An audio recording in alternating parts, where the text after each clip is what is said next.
smash the tip of the blunt. Never let them see you slipping, that's my tip of the month. Dunce cap, rockin' rappers come and sit in the front. Learn something and apply it like a clip in a gun. What I spit straight stiff in your gums. Sipping the rum, they get brave, talk slick with the tongue. Dipping my dunks, we ain't the type of click you confront. You get fucked up, sorta like a prick in the cunt. Otherwise, I'm on some chill shit, son. Hop off the deals, Nick. See me on the strip, cruising by with the wheel grip. Word to ride, yo, the world is a field trip. Avoid doing dirt. Yo, welcome to another episode of the Hip Hop Advocates. Yeah. This is Erupt. This is De La Music. And we in the motherfucking building. Yo, who we got, E? With an MC. One of Queen's finest. Huh? Yeah. Lexnyre. Yes, sir. In the motherfucking building. What up, fellas? What's going on, bro? Chilling, man. Long time coming. Yes, sir.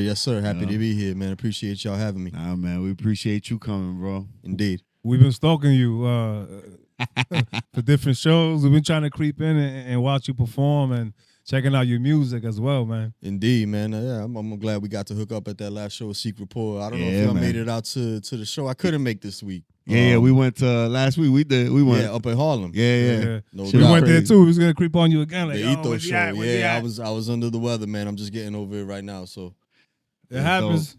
Dope event. Yeah. I heard it was 420 friendly. Yeah. Oh, damn. That shit was like they had a smoke machine on the whole night. Yeah. In the whole fucking it was underground. It was low, down some steps and shit. Yeah. But I heard it was like a basement. I seen E from Skyloft. He was there. He was telling me that it was too much. He couldn't take it. Like his eyes was hurting. Oh no, that shit was. He said everybody was laughing at him. He's like, I'm serious. And not only that, they had every kind of anything you wanted to indulge in was available on the set there. Indeed. Bags of shrooms, bro. Yikes. Shrooms, edibles. I was like, damn, this shit crazy. And they had the licks. I was like, yo, I think we was drinking Don Julio. Don Julio. Matter of fact, let's just show the people the footage from that night. Come on, say hip hop.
Hip Hop Advocates in the fucking building. Yeah. They at every fucking venue. Check out their podcast, y'all.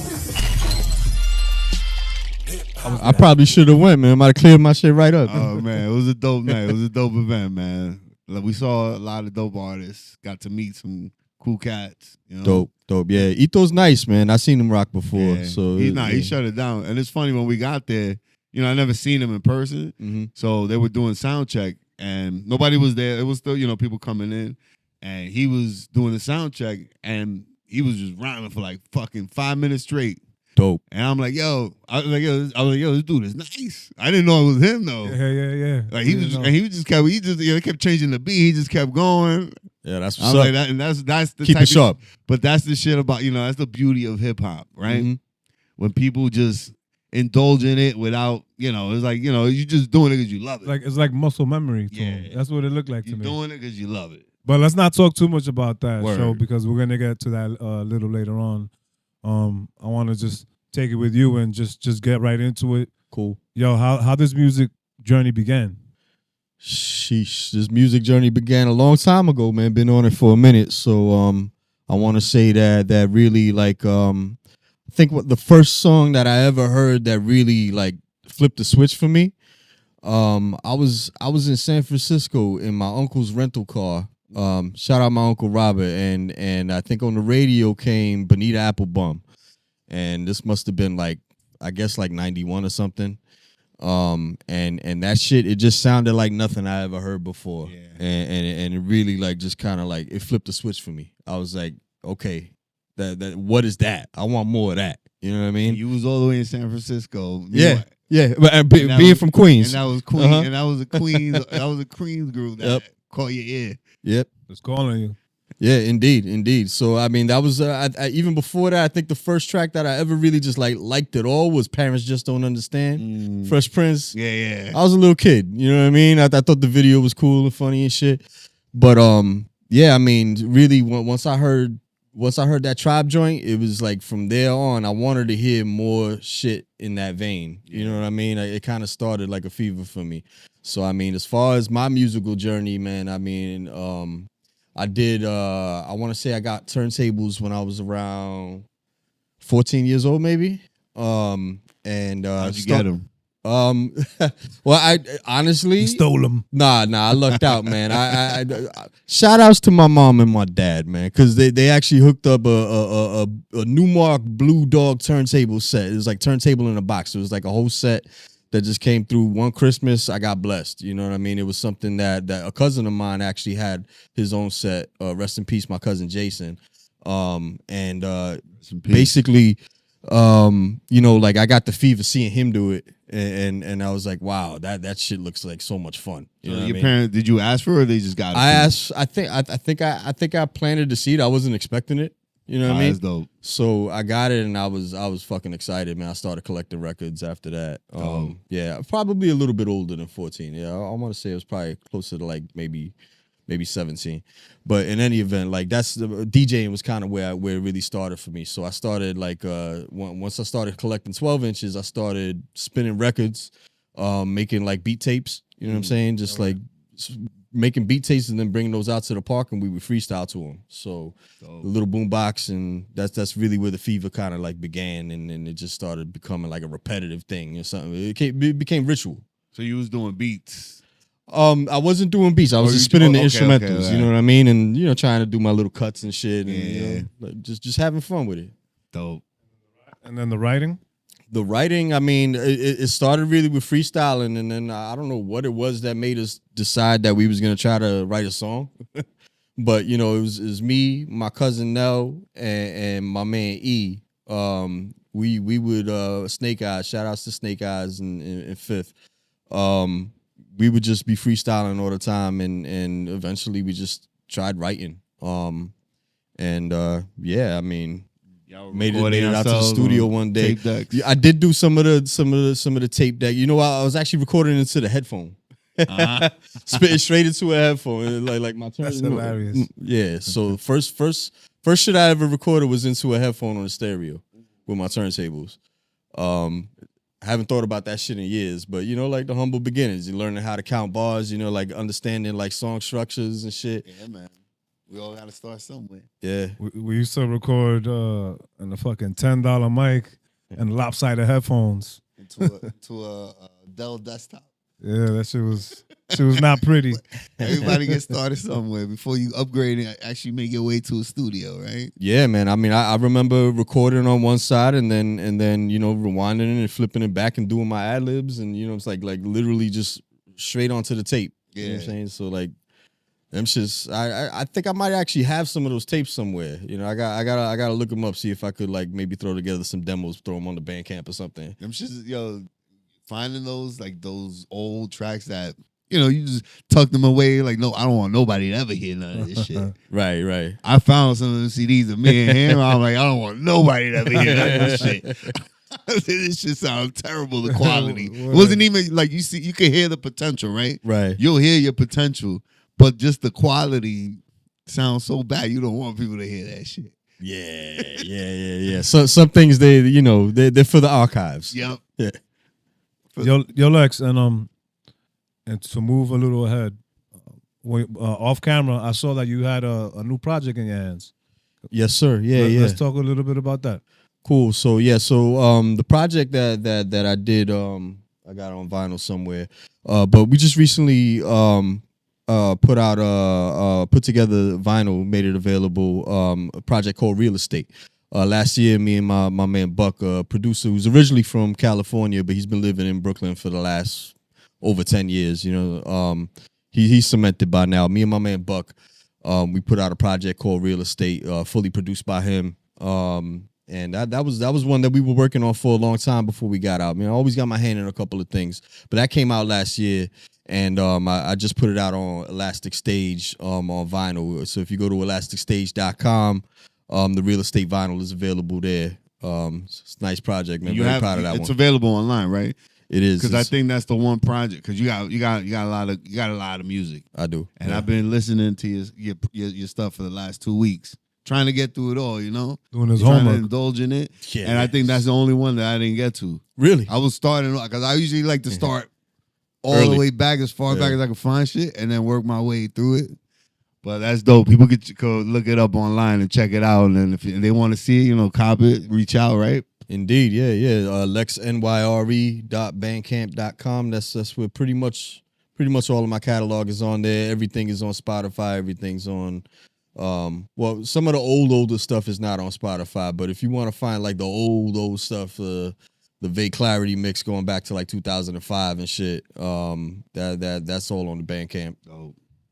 Yo, you think that Lex knows that I was snooping through his socials and checking his YouTube out and shit and looking for his social security number? If he watch other episodes, he knows we be doing background checks. Yo, shit, I hope y'all can't find the social. Yo, like, so these last few weeks, we've been doing our homework. I've been going through your social medias, your YouTubes, and I got a few pictures over here, just of you doing different shit, some illegal shit, some not illegal, and we're gonna show it to the viewers. Okay. And I just want you to explain. And that's pretty much it. Yo, this is called Searching for Lex. Let's start with this one. I thought it was real fun. It looked real creative, and there's a spot that we met you at as well. Oh yeah. Secret Pour. Yeah, I was at the Secret Pour. I definitely I was rocking Bill Nye though. That was that's what intrigued me as well. Yeah. So Bill Nye though was actually on that Real Estate project. It's produced by my man Buck. Science, not science fiction. Pay attention to the madman in my invention. My intention is to hit y'all with the hypertension, high addiction, chemical reaction. Try and listen. Yeah, I was feeling festive that day, man. I broke out the lab coat and the the goggles and all that. You know, it's a song. And your rhymes went with the getup. Yeah, equating the science of rap to just kind of I like to do theme songs every here and there. Bill Nye though was always like a concept that I always kind of found funny when they used to do the memes and shit back in the days. Yeah, man, I figured, hey, nobody's really explored that. You know what I'm saying? It's been for a long time. People call dropping science. You know. What's the name of the song? Bill Nye though. Oh, that's Bill the name of the song. Yeah. Oh shit, I'm gonna check it out. So I had to get up that day, and that went over well too, man. Crowd showed a lot of love that night. For sure. All right, let's move on to the second one. You gotta talk about this one right here. All right, that's the homie Mayhem Loren. Yeah. Shout outs to May. May is Forest Hills alum, like I am. You know what I'm saying? That's a good dude for a long time, man. I remember rocking shows with May when they was doing the joints at the Smart Bar down there by the Brooklyn. It was under a bridge. I can't remember exactly what bridge. It was in Brooklyn though. He was always me and him, we really connected sort of on some low shit, but we had mutual friends, you know what I'm saying? Like he was tight with Despot, which is my man Rye's younger brother. All right. And they was tight, so we just kind of connected through a mutual appreciation of low and rap, and you know what I'm saying.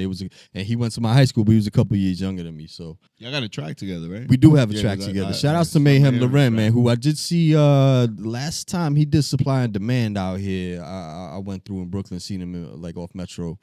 And he's a good dude, man. That is one brother that is like very true to his word and always like you love to see people like him blow up because the humility that he has, like he never acts like he's above anything. You know what I'm saying? Like he's still the same May that I met, you know, back when we was doing them shows at the bars back in the days, Bowery Poetry Club and all that.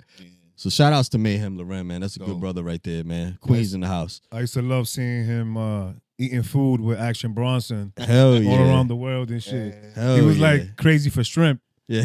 So he was always like, yo, you could lure me out of a village with some shrimp. Fuck, that's delicious. Yeah. That's what it was. Nah, that's what's up, man. I used to love that show. Yeah, right. I used to That be shit on was Vice fire. in the mornings, like at 11 a.m. and shit. I think they still do. Like I seen Action do one in Woodside recently at Donovan's. I don't know if you ever fuck. I'm from Woodside, so Donovan's is kind of like a staple in the neighborhood. It's just been there forever. It's a little Irish pub, but the burgers there banging.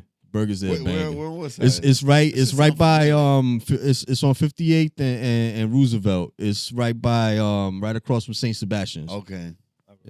Actually, I think I went there with my brother. But that shit sound familiar. My brother live in Woodside. Yeah. Nah, there's good burgers there. You know what's good there too? The baked clams. Baby, yeah. So Bronson did Recommended the show at recently there. Donovan's, right? Yeah, there you go. Woodside in the house. Cut the check, Donovan. All right, y'all. This is the next one. And I need you to tell me what event this was and who you rocking with. Nice. So this was at Kingsland. I think right there I'm during that performance, it looks like I got my Bangkok t-shirt on. So I was rocking during my man 07 set.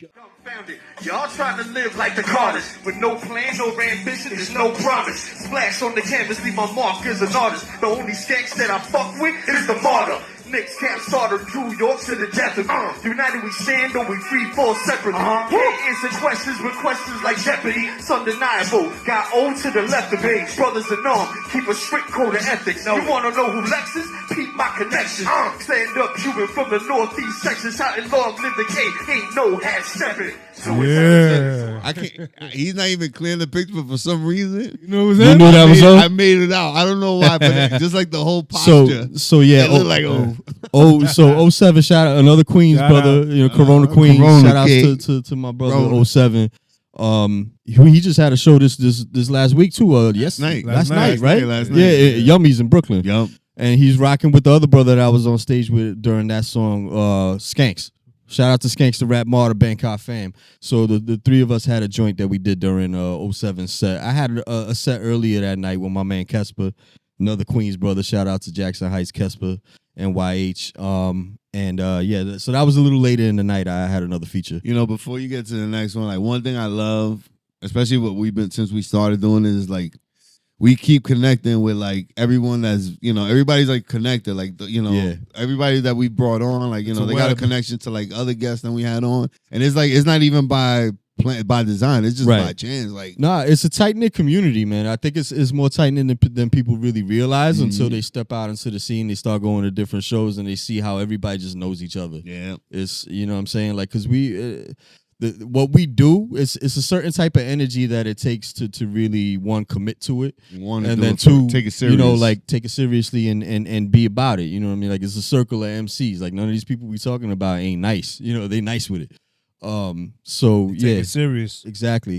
So I mean, we run in similar circles, similar crowds, man. It's I love it, a man. great I love community. It's my favorite part of this thing at this stage. You know what I mean? Is just connecting with my people. All right. Let's move on to the next one. This one is fire as well. With a legend over here. Talk about it. Yeah. So this was actually recently. Redman, he had he just put out Muddy Waters 2. So this was late last year, and we was at a spot. Trying to remember the name of the spot. It was right by. It was on the Manhattan side of the Brooklyn Bridge. Kind of closer to like almost Chinatown. You know, like it was close to Canal Street. Yeah.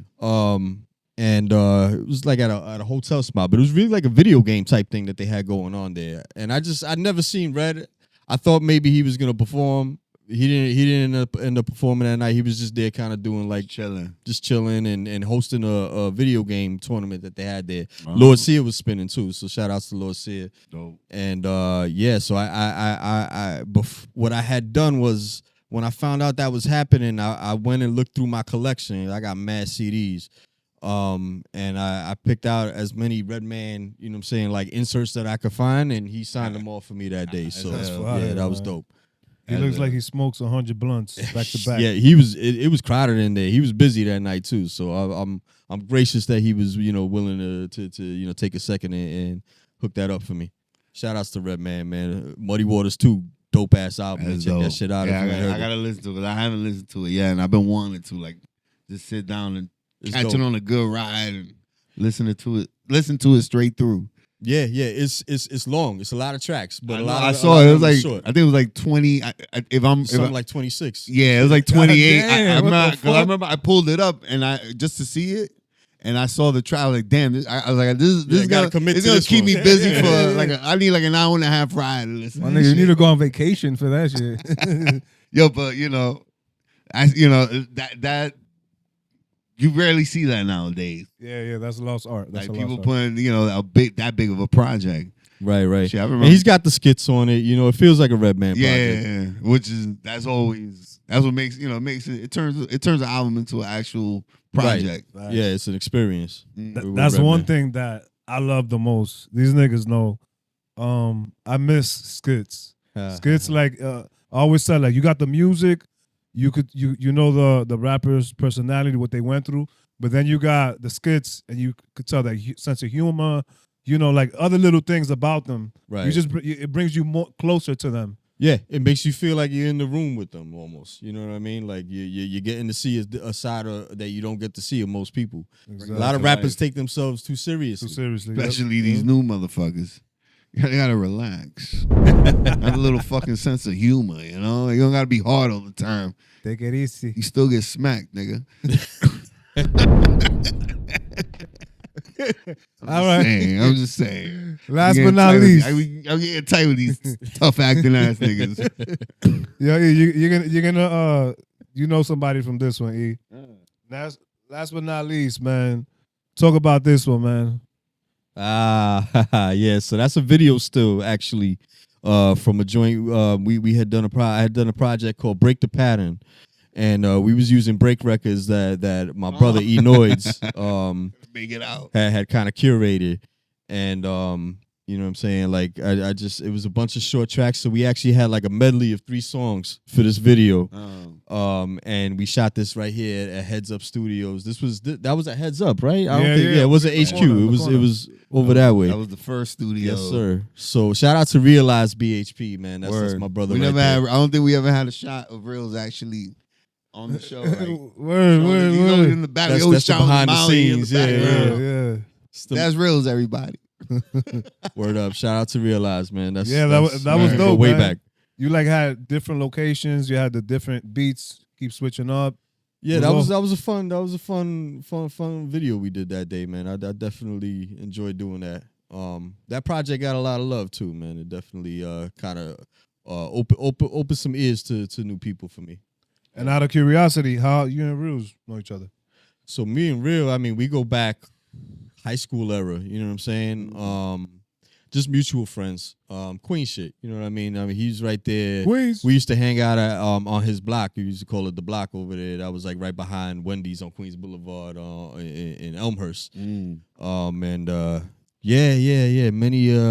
a belligerent night. But Real is the homie for many years. Nah, That's my brother. Heads Up is a spot that has a lot of beautiful memories, man. Indeed, for sure, man. I recorded the first project that I really recorded. I think it was How About Some Hardcore when we was doing Hash, and it's funny. It was a blessing because so How About Some Hardcore was just for whatever reason I figured out the acronym Hash. I was like, yeah, that's a great name for a project. I had a certain there were certain types of songs that fit into a particular mold that I started throwing together for that project. And I was recording with Real at the time, and it just so happened that MOP started rocking it out of Heads Up in that same room. That. And so I was able to get a skit from Fizzy Womack on that, you know what I'm saying, for the project. And that was a blessing, you know, like that. It was nice to get that stamp on it. You know what I mean? That's a Well, y'all heard it here, man. Shout out to MOP. Y'all seen it here. That was Searching for Lex, and we found him.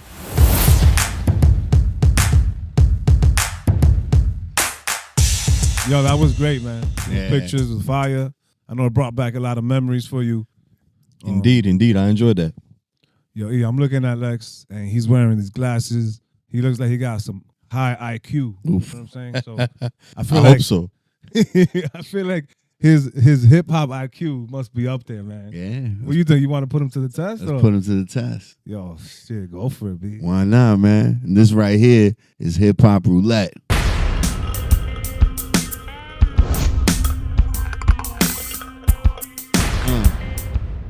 So we got some questions. Okay. You know, want to ask you hip hop related. Uh, Multiple choice uh. if needed. You might answer it before I'm even done with the fucking Yeah, question. I might need some multiple choice. Let's see. But, He's on his second Johnny, all right? So all right. So the first question is, what hip hop album sold the most records all time?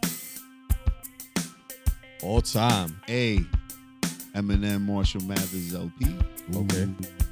Tupac, All Eyes on Me. Outkast, Speaker Box / The Love Below. Or D, Life After Death, Notorious Big. I think it's Marshall Mathers LP. I was thinking Eminem from out the gate. So these are all diamond albums, Okay. Wow. Nice. but that one was second. Really? Was it Speaker Blew Box? my mind because I thought that was Speaker was Box. Speaker Box. Sold 13 million. I didn't even know that. That's Wow. not fair. That's 2 albums. And that's the funny thing. All Eyes on Me was a double album. Life Right. After Death was a double album. That's right. And I didn't know that those are counted as 2 albums sold. When so all those they're numbers got double disc, inflated. Yeah, when they're double disc, they count as 2 albums sold. I didn't know that. I didn't know that either. So is that like cheating a little, or they found a It loophole? kind of is. But Marshall Mathers LP is the only one that actually Was a solo album. a single CD, Right. not a dual. All these other were dual CDs or dual. That's interesting. Yeah. That's something I'm gonna remember now. Hey, as long as my Google search was right, because that's the shit that came up, and I was like, hold on, is this right? I checked like 3 different websites, and they were saying the Outkast one was Dope. Yeah, everybody had that album. Yeah, no, I remember my brother. I didn't buy it, but my brother had it.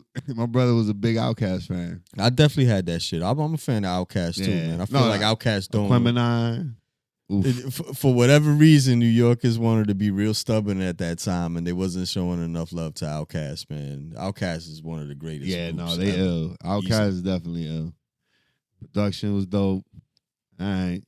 Second question. And this man was he was a part of the show where we met you at. Okay. Craig G Nice. was a part of which hip hop crew from the late 80s? The Juice Crew. Look at that. Ding, ding, ding, ding, I told ding. you some of them I even had to Yeah. run out the choices. All right. Yo, That's you right. 1 for 1 right now. You looking good. All right, let's close it out with a mind bender for some, not for all, but for some. What does the word rap stand for? Rhyming and performing, rhythm and poetry, or real is praise? Wow. Yeah, I've never heard of it as an acronym. I think rhythm and poetry makes the most sense to me. Yeah, Ding, correct. ding, ding, ding, ding, ding. Yeah, that's dope. Correct. That's dope. I've never heard that. Yeah. Fire. Even when I saw it, I remember hearing that before, and I haven't heard that in a while because that question has been asked in the past. And I remember hearing, I was like, oh shit. I was like, I never thought. I'm like, yo, I've heard that before, and it reminded me looking it up. Yo, does anybody have an album called Rhythm and Poetry? Like, I don't think so. How the fuck has nobody done that? They might now, man. yeah. You gave out the secret sauce. Yeah. we might get 10 of them in 2025. Yeah, exactly. By the end of 2020. And No Lex, ideas original. Lex, the funny thing is that when we give out these questions, we're learning as just with the views, as everybody, we're learning together. You know, it's not like we're high, mighty old beings that know all of this shit. We just figuring it out right now too. Damn it. It's all about the fun, right? It's educational. This is an educational show, entertaining show. We cover it all For the over kids. here, you heard? Not for the kids. Not for the kids. Minus the curse words. Yeah, it could be for the kids. Why not? Shit, you see the shit I was watching when I was 5. What you watching, Chucky? What you watching, Chucky? I see. I went Muñequito. to go see Child's Play at 5 years old when it first came out. I believe that. You went to sleep that night? Hell 80s nah, was right? different. I was scared as shit. I remember that. I remember 80s was different. Parents would just do whatever the fuck they want. Right there on 103rd and Roosevelt when the movie theater was. 103rd and Roosie. That theater was wild, boy. That theater was wild. So they used to have the 2-for-1s. Corona Plaza. Yeah, you have the Spanish subtitles on that shit. Yo, you used to always smell like a blunt in there, son. Yo, you used to get 2 for 1. You used to pay for one and then go watch the Then other you one watch the upstairs. other. It was like a door. You could go right I through the remember door. we saw fucking what was that shit? Gladiator and Biodome in that shit. Gladiator had the Spanish subtitles. that shit was lit in there. Yo, you gotta love Corona. Yo, E, chill, E. I know you got a lot of more questions for Lex. Yo, but we're gonna have to cut this episode into 2. Yo, let's do it, man. And we're gonna come back next week with some heat. It's gonna get hot. Yo, a live performance. We're gonna have. Yo, E, what is it that you do? You do the bars with? Got the bars with. Whew. And we're gonna review some albums. You heard? We'll be back next week. Our boy Lex. Learn something and apply it like a clip in a gun. What I spit straight stiff in your gums. Sipping the rum, they get brave, talk slick with the tongue. Dipping my dunks, we ain't the type of click you confront. You get fucked up, sorta like a prick in the cunt. Otherwise, I'm on some chill shit, son. Hop off the deals, Nick. See me on the strip, cruising by with the wheel grip. Word to ride, yo, the world is a field trip. Avoid doing dirt if you can't keep a sealed lip. Real spit, I ain't got a word to say. My feathery friend, you are not a bird of prey.